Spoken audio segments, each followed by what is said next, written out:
Staff Sergeant Elias Thorne survived 3 IED blasts in the dust of Kandahar. He survived 14 months of blistering heat, the constant, crushing weight of the unknown, and the jagged adrenaline of combat. But through every midnight patrol and every firefight, he had one North Star, his wife Sarah.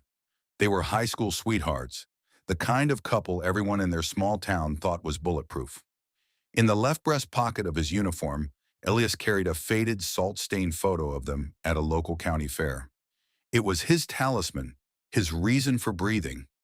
Every time a satellite call dropped, every time a letter took 3 weeks to arrive, and every time he felt the darkness of war closing in, he would pull out that photo and whisper the same 4 words.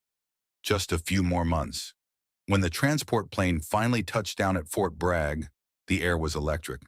The tarmac was a sea of American flags, handmade cardboard signs, and the deafening screams of families reunited. Elias stood at the top of the ramp, his eyes darting through the crowd, his heart hammering against his ribs like a trapped bird. He was looking for that specific shade of blonde hair he'd dreamed about every single night for a year. But before we continue this descent into the underworld, please like, subscribe, and share this story. Our data shows that 90% of you who watch our channel haven't subscribed yet. By hitting that button, you get first-hand alerts for our new crime videos and information that helps keep you and your loved ones safe. Thank you for your continued support. As the crowd thinned and the buses began to pull away, Sarah wasn't there. He pulled out his phone and called her, straight to voicemail. He tried again, same result. He stood on the asphalt, his heavy sea bag at his feet, feeling a strange cold hollow opening up in his chest. He told himself it was just the traffic. Maybe she had the arrival time wrong. Maybe she was surprising him at the house with his favorite meal. He hitched a ride with a fellow soldier, his forced laughter masking a growing knot of pure anxiety that felt heavier than his body armor. He stepped out of the car and walked up his own driveway. The lawn was overgrown, the weeds tall and choking the flower beds Sarah used to love. He dropped his heavy duffel bags on the porch and turned the key in the lock. He expected to hear music, or the dog barking, or her voice calling his name from the hallway.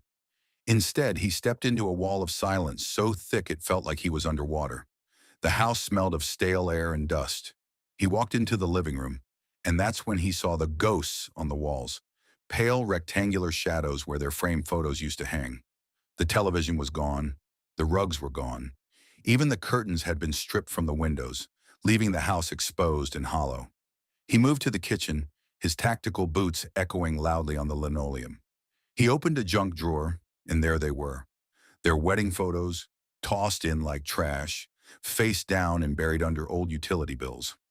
On the center of the scarred wooden dining table sat a single, plain manila envelope. His name was scrawled on the front in a handwriting he realized he barely recognized anymore. Inside the envelope weren't just divorce papers. There was a short, cold note written on a piece of lined notebook paper. It said, "I couldn't wait, Elias. Life kept moving, and I moved with it. Don't try to find me." The truth hit him harder than any mortar round ever could. While he had been clearing rooms in Afghanistan, risking his life to protect a future for both of them, she had been systematically clearing out their life. The joint savings account, money he had earned in a combat zone, was drained to the last cent. She hadn't just left, she had vanished. Neighbors later told him she had been seen moving boxes with a civilian contractor months ago, laughing as they loaded a truck while Elias was dodging snipers 10,000 miles away. He had spent a year protecting a home that had become a crime scene of his own heart. He sat on the floor of that empty kitchen, still in his desert camouflages, surrounded by the echoes of a life that no longer existed. Elias Thorne didn't break that night, but the man who left for war never truly came back. It took years of grueling therapy, sleepless nights, and the ironclad support of his brothers in arms to realize that his value wasn't tied to someone who gave up when the silence got too loud. He chose to stay in the Army, eventually rising to the rank of Master Sergeant. He became a lifeline for younger soldiers, a mentor who taught them that the most dangerous traps aren't always buried in the dirt of a foreign land. Elias's story remains a stark, haunting reminder for every person who wears the uniform. The hardest battles of a soldier aren't always fought on the front lines against a visible enemy. Sometimes the real war, The one that leaves the deepest scars begins the very second you walk through your own front door.